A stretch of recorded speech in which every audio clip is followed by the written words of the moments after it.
Hello everyone, what is up? We're gonna do something a little different today. So if you've been watching some of my other content, you might have noticed that I've been having a bit of a hard time with katakana. Um, and I've had this thought for a bit after learning that the the Japanese names for Pokemon are written in katakana. I thought I'd put together a little sheet um, to help me kind of associate the katakana here with different Pokemon characters and work from there to remember the rest. So, without dilly dallying too much, let's take a little gander here. And I've got some notes and some mnemonics from Text Fugu off here on the left hand side. Pretty good resource if you want to use them for yourself. So, when do I use katakana? Katakana is used for a variety of things. The most common use is to transcribe foreign words, non Japanese words, especially English words. There is some issue with this, though. The sounds available in the Japanese language tend to be limited and are not as flexible compared to other languages. So, words that are transcribed in katakana often don't sound like the original. As you get used to it, though, you'll begin to not only understand non Japanese words that have been made Japanese, so to speak, but also how to say foreign words using Japanese sounds and write them in katakana.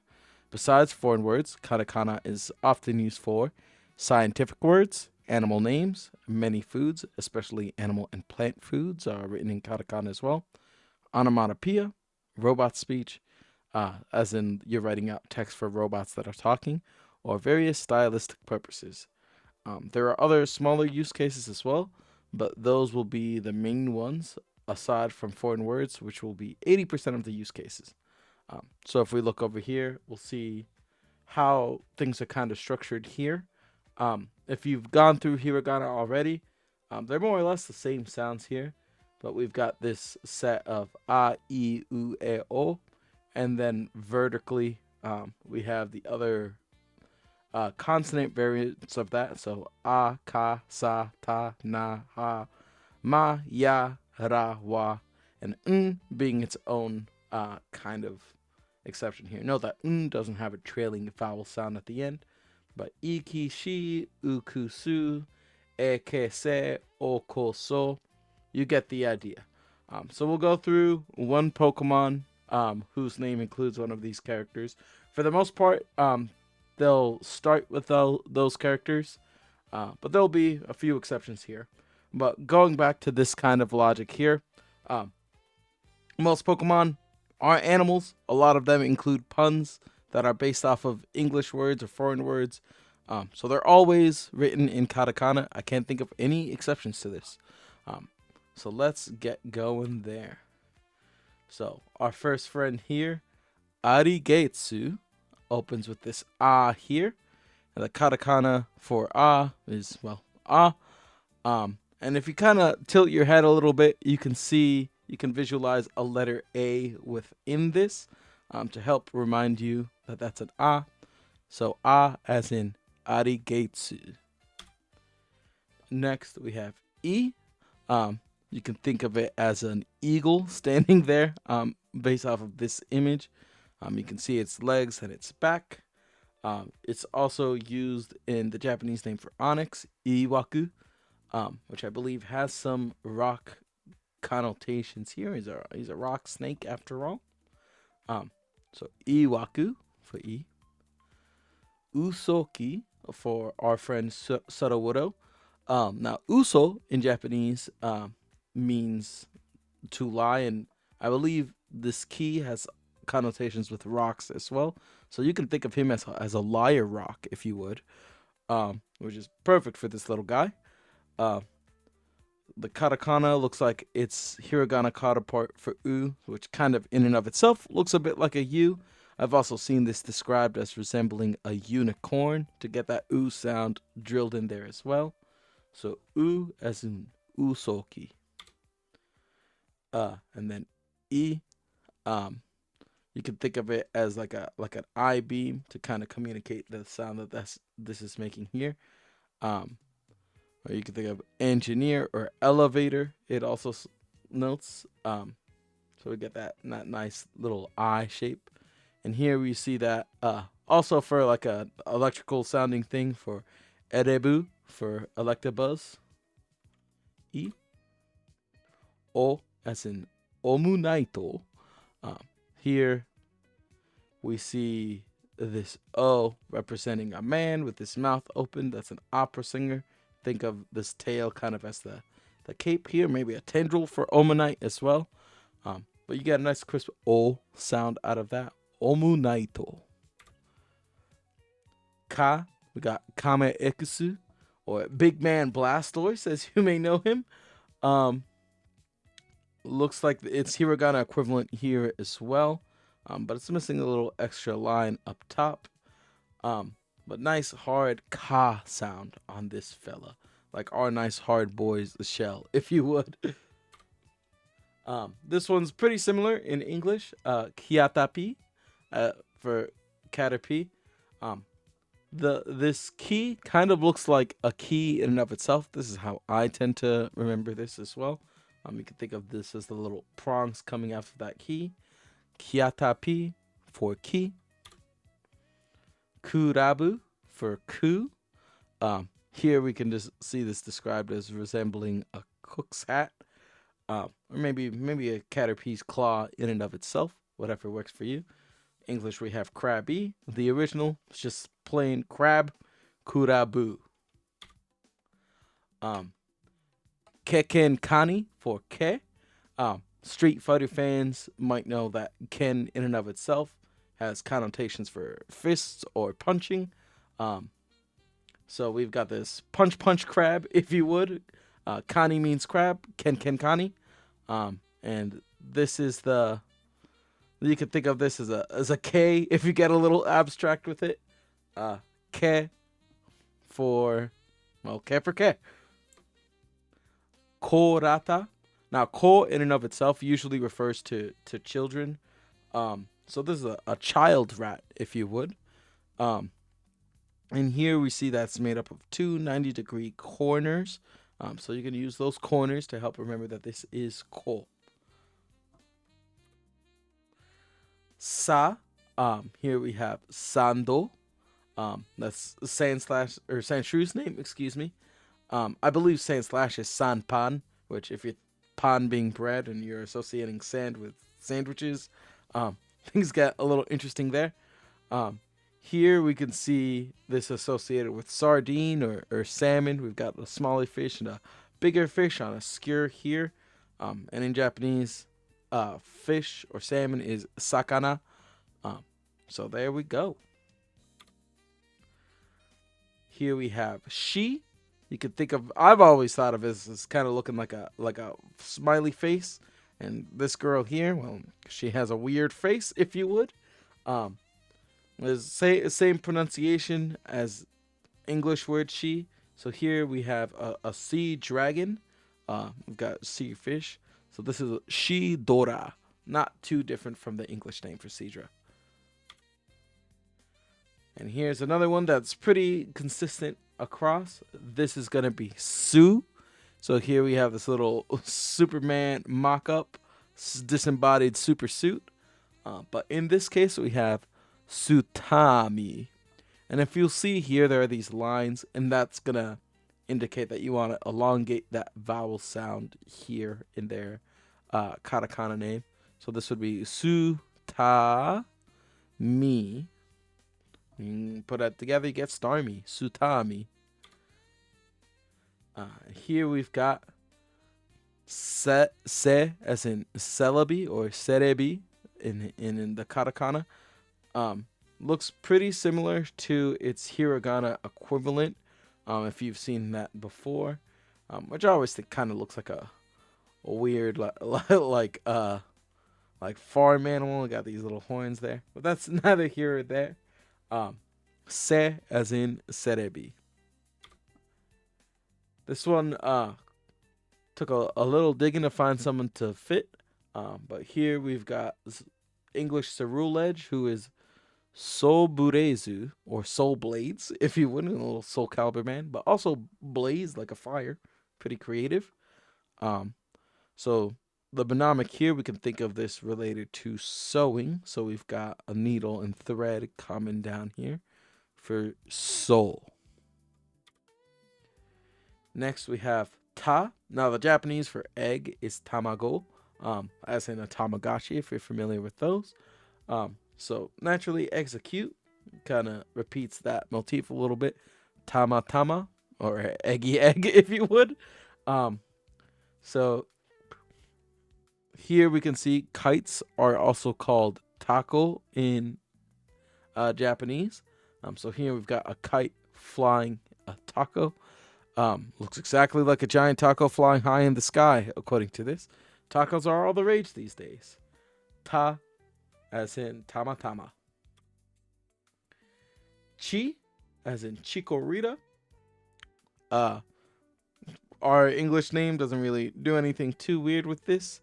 Um, doesn't it look like a cheerleader doing a cheer? You see that cheerleader in there? A little abstract. But here we can see chi, ko, ri. Extend that vowel out with a ta. Chi. Here we have tsu for tsutaja. Another needle and thread kind of situation here. I also think this one looks like a face. Excuse me. Um, and like in the early days before Snivy got his localized name, the fan base was calling him Smugly for a little bit, and I think that's a smug little face to myself. So here we've got two needles and threads, a vertical little thread here. This will help you differentiate this from she, which is a problem for myself, which has more horizontal lines. Horizontal lines means it's a face. Vertical means it's needles. So this one has two needles that you use for sewing. Su. Sutaja. Here we've got te and pharaoh seed for teshido. Te, I believe is the word for iron. I'm not sure if it's just generally metal or specifically iron. Which is where the fe in pharaoh seed comes from, like periodic table. So for me, it made sense to have te shido. Same te that we get in like Tekken for like Iron Fist tournament. So this kind of looks like a telephone pole. So telephone, te, Tekken, te shido. That's how we go. All right. Na. Um, You can think of it as kind of looking like a narwhal if you think of this as a horn popping up through here, and these is the fin and the tail. Um, in this case, Turtwig is Naitoru, so kind of turtley sounds here, um, and like kind of like a nettle, if you would. So Naitoru. Nido Kingu, old friend here. Knee. This is the same kind of knee that would be there if you were counting to the number two. So this is two needles laying on their side. Needle King himself also has kind of a needly association. Um, and there are two Nidoran lines, right? There's a male and the female. So if you can package all that together to help you remember knee, I think you'll be in pretty good shape. Numera. So this like kind of like nume kind of sound has associations with like goopiness and sloppiness. So Gumi's gonna be our boy for that. His name being Numera. And you can think of this new here as representing some noodles that are getting pulled up by this stick here to kind of help remember that shape a little bit. Ne, we have Nati, who kind of resembles a native, if you would. And here we kind of have this horse pictogram, the horse going neigh, jumping over some hurdles. So this shape is going to be ne. And then here we have Nokochi. Dunsparce is based off of a mythical creature called the Tsuchi Noko. So this kind of gets inverted here. Nokochi. Here we're getting this no as looking like a long Pinocchio type nose. So if you can associate that with a nose, all the better. Togepi. They didn't really change this one too much for us Western folks. So here we have this toe, kind of looking like a totem pole, if you would. But Togepi should be someone who we've interacted with a little bit on our end here. So let's move it along. Um, Small variance in this name here, in that we have this te that gets put in Hariyama, so it's Hariteyama. Um, and I think that's said kind of quickly normally. But you can think of the Ha character as kind of looking like a bit of a hat, or maybe Hariyama's head, if that helps you out here. Shaped like one of those rice patty hats. You'll have to connect the pieces, but you can see it, right? I don't think that's too much of a stretch. Next, we have He, as in Hitokage, or the heat lizard, if that helps. Our boy Charmander out here. Um, and here we're having that kind of exemplified by this hee looking grin. Maybe Charmander's making that grin for you in your head. Can you see his cheeky grin? He. Next, we've got Fushigi So. I could have also gone with Bulbasaur, which is Fushigi Dane, which is kind of a pun. It means like it's strange, isn't it? But us Smash Bros. Folk, we might have. I figured we've heard the announcer say Fushigi So a few times, so it might be easier to retain that. But this sound can be a little ambiguous between being a Fu sound with an F and a Hu sound with an H.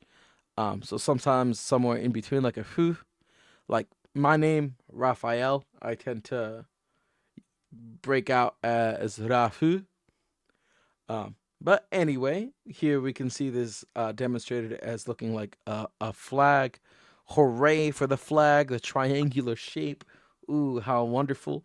You'll need to use your imagination to add the flagpole, but you'll know that the Fu is a flag waving in the end when you see the triangle ship. Fushigi So. Next, we've got another one that isn't changed too much across regions. Heracross, Heraku, Herakurosu, named after Hercules beetle, of course. Um, we've got this nice little shape. It looks like it's hiragana equivalent as well. So if you know that one already, that can work out. Or you can kind of try and think of this as like the point, a little TP type shape on top of Heracross himself or his horn. I like this little guy, one of my favorite Johto friends. He, as in Herakurosu. Ho-Oh, of course, big. I'm gonna call him a big ho. Big bird fella. King of the birds, the Ho-Oh, if you would. And here they're giving us this iconography for the Holy Cross, which also works for a celestial bird. You can see the holy light coming off of it, very holy. Um, it kind of has some birdie kind of shapes going on there too. So hopefully all that can link together for you as well. And then we have Ma, as in monkey. He's just a little monkey, man. What do you want from him? Um, the mnemonic we got here is that there was a lot of angles involved in this, lots of math for the monkey math. It's the ma sound. Ma, as in monkey. Mew, um, one of the variants that we see for the number 3 often is me. So here we have 3 missiles flying towards us. Uh-oh, be careful. They're coming here for Mew. Which has got the 3 lines. If you can associate this with the number 3, you'll be all the better for it. Muna, got kind of a lunar looking shape here. But here we're thinking of this as a cow's face. And cows go moo. That's what they do. But this moo, I went into a book off when I was in Japan recently, and I was looking for the video games because I am who I am. I saw the big gay moo sign up there. It was this moo. Try and get that cemented in your brain. Me for Metagurosu. Uh, Not too dissimilar of a name for us as well. Looks kind of like an X. Me is also what we would use for eye in Japanese. This boy's got some prominent eyes. He has this X on his face, which kind of looks like this me character in and of itself. Me as in Metagurosu. Mo as in Mokasaru. Meaning monkey. Um, so here we'll see that it kind of looks like its hiragana equivalent as well, which I've heard described before as like a fishing hook, these two being worms on there. And the idea then was if you have mo worms on the hook, you'll catch a mo fish. Um, so if we put that all together with this little monkey man, mo like monkey, Saru like monkey, we got the monkey. Um, Maybe we'll be able to make some mo sense out of this. Uh, all right. Yadon, this is a popular little Pokemon. He's always yawning and stuff. Same kind of yeah sound that he makes. Um, Also one that looks like the hiragana associated with it. I think it looks kind of like a giraffe. Maybe it's easier to think of these as the ears on our boy Yadon out here with his big open mouth, catching a deep breath, just chilling, just vibing. Yeah. Jungera. Kadabra is named after real life psychic Yuri Geller. Those kind of get concatenated a little bit here to make Jungera. Somewhat of a controversial Pokemon in its day. But here um, we can see this represented as having a hook for a hand. Kind of similar posturing to what this Jungera is doing over here, this Kadabra man. And it has this little sentence for us here. You have a hook for a hand. What are you? A pirate? You as in Jungera. Here we have Yo as in Yoma Wadu, which is this duskull. Yoma usually has some kind of dark connotation correlated to it, which works for this ghostly little guy. So see how this kind of looks like it's someone doing yoga. Only a yogi could bend in such a boxy position. Yo pronounced the same as you would in yoga. Yoma Wadu kind of looks like a weird e. Raki. We'll see this for a lot of the R/L sounds that kind of get ambiguous here. So what we would think of as being lucky is Raki here for Ra. And here we can see this kind of depicted as being a weird little raptor dude with wearing some glasses. Interesting little idea we've got brought out for us here. But this is gonna be our friend Raki. Chansey, Raki. Rizadon. Uh, Big lizard man, lizardon. You get the idea. I've always thought of this as looking like someone's right ear to help get that re sound in there. But kind of ambiguous re li situation. Rizardon. Here we have Luxio as we think of him, but here we see it uh, pronounced as Rukushio. Rukushio. And here there are two routes. You can think of these as different roads. Route 1, Route 2. Which one has a Rukushio on it? Who's to say? Who will ever know? Ru as in Rukushio. And here we have Re as in Reshiram. And we have this kind of illustrated with this beautiful flowing hair. Same kind of deal going on here as well. Look at that flowing red hair that our girl Ray has. So luxurious, just like Reshiramu. And then Ro. Here we have this illustrated as a road. What are you? A 12-year-old playing SimCity, make square roads that never end? Interesting here. You may be familiar with Roku being 6 in Japanese, and kon kind of being an onomatopoeia associated with foxes.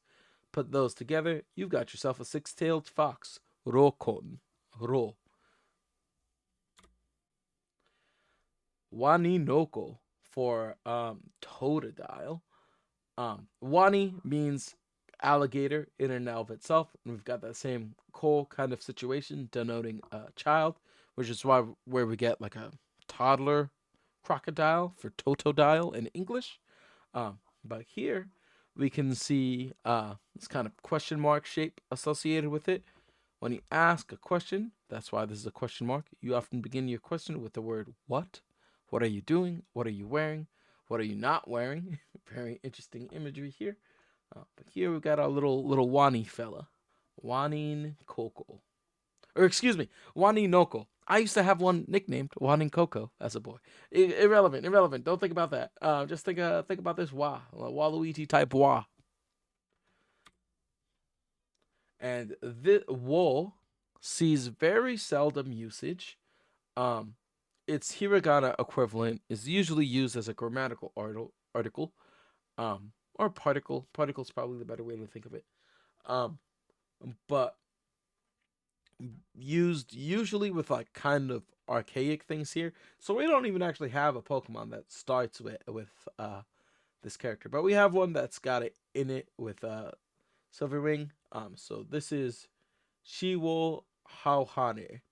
Um, so we got this woe here, a little trickier, but it doesn't come up too often. So probably shouldn't be the extent of your priorities. But here we can think of this dog woofing so hard its tongue is flying out. Oh, you exclaim, taken aback by the dog's tongue.